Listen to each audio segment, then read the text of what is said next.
তো তাদের জন্য বলি যে ভাই যে আপনারা শুধু মালয়েশিয়াতে আসার জন্য এই আপনারা বসে আছেন, আপনাদের তো নাও হতে পারে, ঠিক আছে? কারণ এই যে সময়টা দিচ্ছে 31শে মার্চ পর্যন্ত, এই সময়টা শেষ হইলে পারে আর সময় কি বাড়াবে নাকি বাড়াবে না এর কোনো নিশ্চয়তা নাই। হ্যালো বন্ধুরা, আসসালামু আলাইকুম। আপনারা সকলে কেমন আছেন? আশা করি সকলেই ভালো আছেন। আমিও আল্লাহর রহমতে আপনাদের দোয়ায় ভালো আছি। আপনাদের অনেকেরই প্রশ্ন আছে যে কেন মালয়েশিয়াতে কলিং পাওয়া যাইতেছে না, এত দেরি হইতেছে কেন? এই বিষয় নিয়ে কিছু কথা বলবো। আপনারা সকলেই ইনশাল্লাহ ধৈর্য সহকারে ভিডিওটি দেখবেন এবং বরাবরের মতো আমাদের চ্যানেলটি যারা এখনো সাবস্ক্রাইব করেন নাই তারা সাবস্ক্রাইব করবেন ইনশাল্লাহ, এবং একটি লাইক করবেন। দেখেন, মালয়েশিয়াতে এখনো যারা কলিং পান নাই তারা আরও কিছুদিন অপেক্ষা করেন। প্রায় 1 মাস 10-12 দিন সময় আছে। যদি আপনাদের ভাগ্যে থাকে তাহলে হয়তো ইনশাল্লাহ মালয়েশিয়াতে আসতে পারবেন, এবং যদি আপনাদের এজেন্সিগুলো ভালো থাকে, নিয়োগ অনুমতি পেয়ে থাকে, তাহলে হয়তো চলে আসতে পারবেন, ঠিক আছে? এবং মালয়েশিয়াতে অনেকগুলো কারণ থাকতে পারে এই কলিংগুলা দেরি হওয়ার জন্য, কলিং পাওয়ার দেরি হওয়ার জন্য। তার মধ্যে একটা এবং গুরুত্বপূর্ণ একটা অন্যতম একটা কারণ হতেছে যে আগে সর্বনিম্ন মজুরি ছিল, বেসিক বেতন ছিল 1500, এখন কিন্তু সেটা বাড়ায় 1700 করা হয়েছে।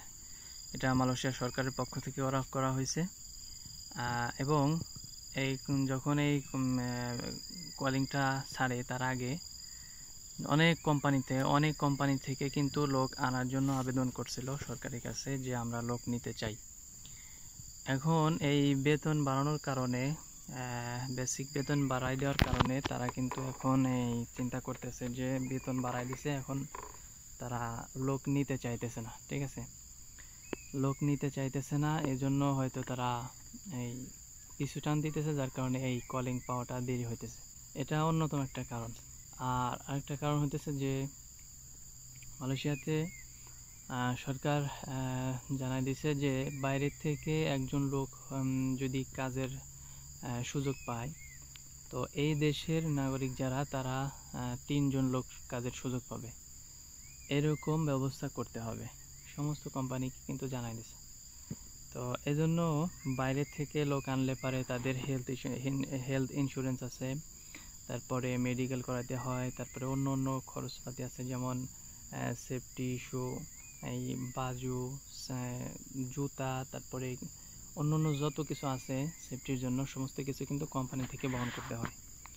তো এজন্য এগুলো সব কিছু বিবেচনা করে কিন্তু কোম্পানিগুলো এখন অনেক কোম্পানিতেই পিছু টান দিতেছে, যার কারণে কিন্তু এই কলিং পাওয়া কিন্তু দেরি হইতেছে।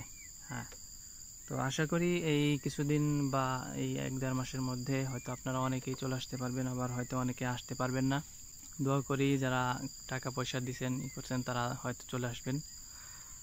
আর অনেকে আছেন যারা বিদেশে যাওয়ার জন্য, শুধু মালয়েশিয়াতে আসার জন্য কিন্তু অনেক কাজ কাম ছেড়ে দিয়ে মনে করেন যে বসে আছেন।